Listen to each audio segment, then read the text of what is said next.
So I'm Sarah Bogle, councillor in Southampton City Council for Bargate Ward, but I'm now the leader of Southampton City Council, and I also lead on as a sort of cabinet lead on growth, prosperity, and culture, all things under that heading. So at the local elections, Labour did lose their majority on the council and now operate as a minority. Are Labour That's right. having to in order to get things sort of passed, are they having to sort of work with other parties, or is it more on an issue by issue basis? Well, yeah, I mean, we are 2 seats short of majority, so we've got 24 out of 51 seats. And then there's 4 other parties, all of which have quite a lot less seats. So the Tories have 6, the Greens have 6, Lib Dems have 7, Reform have 8. So it's quite a fragmented sort of situation. But we've agreed to sort of govern as a minority administration.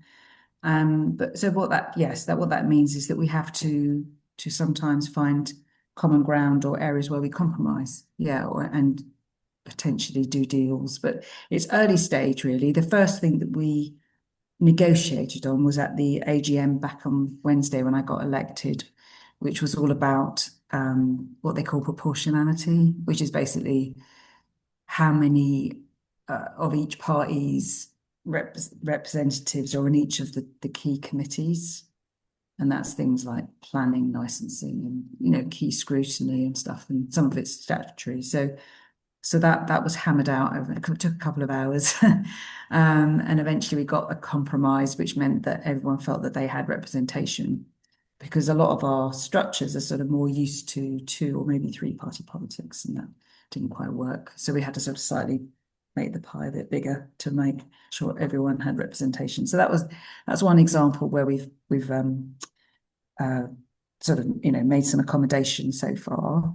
And then we'll see how things go. I mean, there's only some really big key decisions that happen at the full council meetings. They happen 6 times a year, and it's probably the biggest area where I think there'll be need to have some cooperation will be the budget vote, which is in February. So, and the other, obviously, the big thing was me getting elected. I guess in theory, if all the 4 other parties could have found an alternative candidate and agree on one, then they could have taken control, but there wasn't that consensus, and they were generally supportive of me stepping up on the with caveats obviously, but they didn't provide an alternative. So that's how I became the leader, because they didn't provide an alternative candidate, if that makes sense. Oh yeah. Is that there's very little agreement between, I don't know, say the Greens and Reform, or for that much anybody in Reform, to be honest. But the Tories and Reform, that is not a great relationship, because the leader of the Reform group is actually a former Tory, so and so on. They like to work with each other. Yes, so there's a little bit of challenge there, and yeah, so we'll see how it goes. I mean, I'm ready to embrace a sort of a slightly different way of doing politics. I think it's important to acknowledge we didn't win the majority of the vote and govern appropriately. So I do think it's important to hear people's views and try to build consensus around some key decisions. And there's a huge amount of stuff to get engaged with, lots of policy, but also major structural change in local government. So like many areas, we're going through local government reorganisation. So the city council as it stands and my role within it, the whole thing will cease to exist in spring 2028. So we've got less than 2 years to really sort of see this particular term through, and then the new authority will take over with a bigger footprint and probably have a different administration, but that's we'll have to wait and see what happens. Yeah, they'll have the shadow authority elections in May 27, and then they'll take the reins 11 months later. It's a bit of a weird sort of, very different from anything else people have experienced, because it will be like a period of enormous change and transition and lots of uncertainty, and lots of things to get your head around that are not normally what you do in local government. But lots of places have been through it, and I'm sure we'll get through it somehow. And does your role sort of play into the upcoming Solent mayor as well as part of these sort of devolution reforms? Yeah, we've ended up now with a Hampshire and Solent mayor. Well, it's initially a county combined authority because we haven't yet got the mayor. The mayor won't be elected till May 28, and that was delayed. And so what we're getting instead is the combined authority with basically the leaders of the four unitaries. So I'm one of them, and the others are Hampshire, Portsmouth, Isle of Wight, and we will be coming together as a group.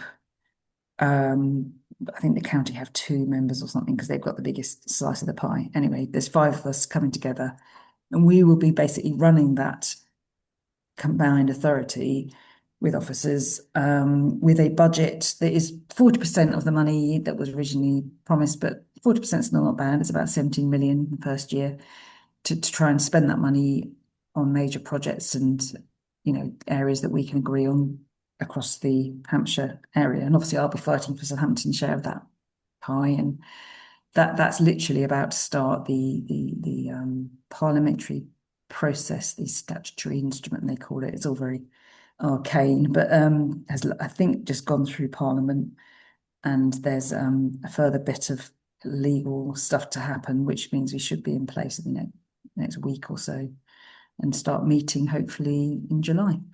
Yeah. And So that's has quite maybe, exciting. yeah, I suppose it is. It's quite a big sort of It's big. It's getting big more money change, and really. power. That's what we want. Devolution is a bit of a absolutely brilliant thing for this part of the world. We've been hoping for devolution for decades, And do you but think from Southampton's been kind of, sort of neglected in that sense for many years? well, I think the region generally has struggled to get major government investment because of the lack of that mayoral authority. So we missed out actually, I think, on quite a major infrastructure stuff. Like we're having to fight very hard for things like energy infrastructure investment, for example, or basically more electricity.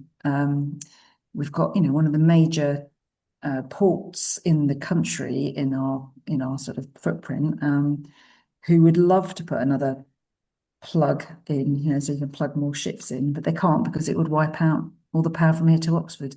Mm. And there's other, we'd love to get on and build more housing, but again, power and sort of things like flood resilience as well, because we're a coastal city, those sorts of things are significant investment needs in order to enable that, and transport infrastructure as well, because getting around this part of the world can be a bit slower than it should be. And Mm. that's how to get the economy.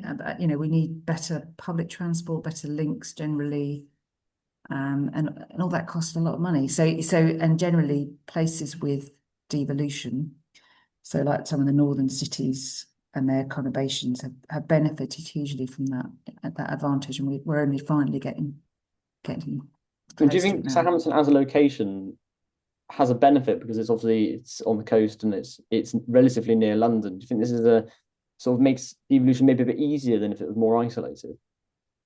Yeah, I mean the devolution is for the whole of Hampshire. They've decided to go for, instead of originally we thought it might be the Solent, sort of Southampton, Portsmouth, and the M27 corridor, basically. But now, because that's got a very distinctive economic identity and a sort of different a set of issues and demographics, etc. But now it's the whole of Hampshire. It's quite a complex and diverse beast. So Northern Hampshire is a bit more like Surrey, really. They've got Basingstoke, which is very lots of high tech industry, very close to London. The M3 corridor, etc. And then you've got our bit, and then in the middle there's lots of very rural areas. So it's going to be interesting to see how it all sort of works through. But I think we can.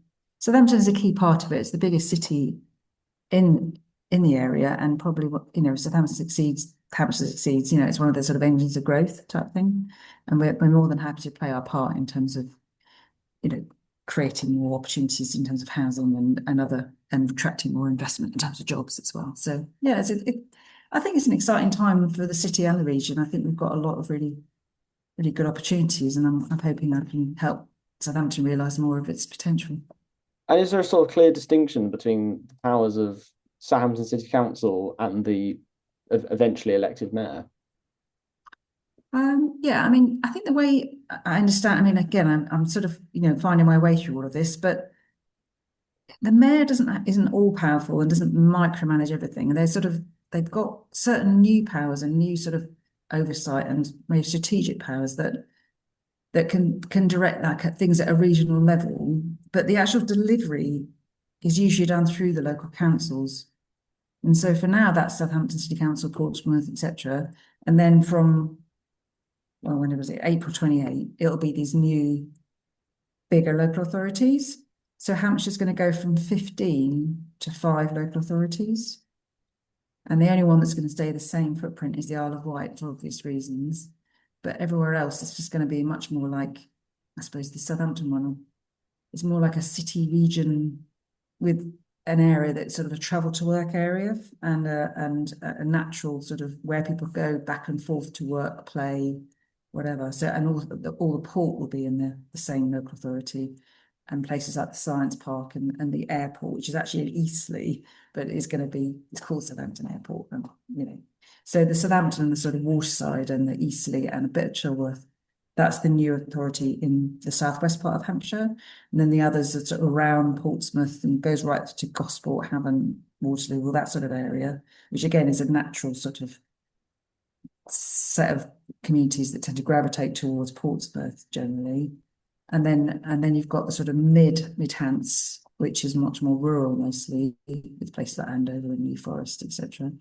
And then you've got Winchester, and then you've got the North Hampshire, which is around Basingstoke, Alton, Farnborough, that sort of, which again is a cluster, which is they all work together and they tend to all gravitate in a different way, to different sets of services and areas of employment, etc. So I think it will work. It's just a lot of work to get there. It's going to be a lot of change, and people don't like change, do they? I suppose, yeah, I suppose that is true. People are always sort of resistant to, particularly if it's a devolution or a sweeping change that affects them directly. Is there a sort of because I suppose, as you were saying earlier, there's such a sort of diversity and difference with Basingstoke and Southampton and the rural areas and things like that. Is this sort of the way that the consultation had worked out? Do you think it's been successful in terms of basically dividing up the parts of Hampshire that are, clearly best aligned to each other? Sort of Eastleigh goes with Southampton and things like that. I mean, personally, I think it's as good as you can get based on the criteria set by government. In the other day, it's a government decision. It was government who basically said we don't want to have all these local authorities. We want less of them. We want one tier of government, which makes sense. It's just a lot to process in a short space of time. And some areas have got there already before, so they're like, oh, we've done that, like Bournemouth, Christchurch, and Poole, and many other parts of the country. But unfortunately, our part of the world, there's been quite a lot of resistance to change. So unfortunately, we're having to do it all at once. so there's still people sort of getting quite upset about things, and I mean, I don't know if identity is really linked to a local authority boundary. I personally don't think it's that important, but some people are very, very irate about some of the proposed changes. But people will still live and work and operate in the communities that they live in, and those identities, I think, won't be broken just by having a different logo on their bins or something. So I think they can get over that. But we'll see. We'll see how it goes. Was this sort of the main issue that you were hearing during the local election campaign, sort of the concerns over the devolution? Devolution, no. I mean, to be honest, local elections was a weird combination of hyper-local issues. That tends to be really like at my street level or sort of really ward level. So I represent, for example, a inner city ward. So the issues are things like there's drug-related crime and antisocial behaviour, or development issues, or inner city living, or problems as for renters or whatever it is. And then you've got another set of things. When you talk to people on the doorstep, a lot of the motivation for voting was as much about sending a message to government, to Keir Starmer in particular, but certainly to government and to the other parties as well. To sort of almost like a protest thing, and people sometimes will often vote in local elections on national lines. So it was a very mixed picture. So you got really sometimes strange results. And then there's all sorts of different individual issues going on at very local level as well, personality stuff and different parties doing things. So, and some good issue-based campaigning as well. So it's a real mixture. And we ended up with some quite big changes, but not as much as maybe it would have been if it had been all-out elections. It was just a third of the seats were up, which is why we've still got the biggest chunk of seats as a party. I suppose if you look at the election result map of Southampton, it's quite clearly, you've clearly got a reform area, and then you've got sort of green areas, which are sort of more studency and more sort of younger areas. And then, of course, you've got parts that clearly vote Labour still and parts that vote Conservative. Is this sort of something to be in mind when approaching residents' concerns based on the fact that it appears Southampton appears quite divided based on voter preferences, however they may vote, of course? Yeah, I mean, it's fair to say that politics probably has never been as divided or fragmented as it is now, and it does make it harder. And that's why I think, as I say, I've got, if I'm governing as the leader, but I'm not. I don't have all the answers, and I don't expect to always get my own way. I think it's about trying to find ways to work with all the different groups, and trying to find areas of agreement and things in common, and not what divides us all the time. But that's my hope anyway, But we shall see. I mean, I think there's some big stuff in particularly local government. You tend to find there's usually quite broad consensus around the big things, like everyone will welcome investment in jobs and infrastructure, for example, or major projects that enhance our green spaces and play areas or whatever. And there's usually areas where then there's a lot more sort of difference of opinion, which could be things like transport, housing, that sort of thing. So we'll have to just work, make the case. I think it probably means we have to be even better at making our arguments and really provide good evidence for decisions. And it needs to be evidence-based. It can't be just like on a whim. It's got to be something that you can actually say this is worth doing and get people behind it. Because what people don't like, I don't think, is constant, flip-flopping in policy. They want some stability, and that's also true for the business community and others who just want to see some continuity. So hopefully I can provide a bit of stability despite this fragmentation. And did it sort of prove challenging in a way, campaigning, given the unpopularity of central government and trying to was that an association quite hard to sort of get away from? Yeah, it was difficult. I don't deny it was a difficult set of elections for Labour. And, we had to, but, we still have to go out there and represent our communities and, seek their views. And, I've been going out on doors for years and years, and it was a bit tougher than normal, but still, most people are very polite and friendly, but there's clearly a shift this time, and there was a lot of noise through the media and various certain parts of the political sort of landscape we're operating in, which is quite hard to deal with, particularly where there's a lot of money being used to sort of fund social media and everything. It's that's a very hard thing to deal with, and there's a lot of, unfortunately, quite a lot of rage, which doesn't really achieve an awful lot. And since the current session of the city council has started, have your interactions with the other parties been? Have they been sort of constructive? Yeah, mostly. I mean, we are having like group leaders meetings, with all 5 groups, leaders and deputy leaders. So we started that just before the AGM, actually, to agree how we're going to move forward. And we're going to probably meet quite regularly initially, just to sort of get into a new way of working and find our feet. And then hopefully things will sort of settle down into a bit more of a rhythm. But it is quite different. So yeah, we're having to put more time and effort and resource into making that work. And are there any issues at all where there's a consensus? Because obviously it's such a fragmented city council that you're dealing with. Are there any issues in particular that there's a bit of a common ground, not necessarily with all of the parties, but certainly enough to pass things through? Actually, there's plenty of things where I think there's strong agreement. I mean, there might, I mean, I'm trying to think. I mean, there's been really good support. I mean, I've been leading on growth and prosperity plans and taking that to various different groups. And I think everyone's fairly supportive of that because, this is about, attracting investment. It's about improving wage levels and skill levels and tackling some of the enablers of growth, like transport, energy, etc. So overall, I've not found a huge opposition to that at all. And it's been scrutinised quite heavily. We have quite a good scrutiny system here, so the opposition have a chance to really sort of get into and question the executive. And I think there's a lot of other areas as well that have been broadly supported.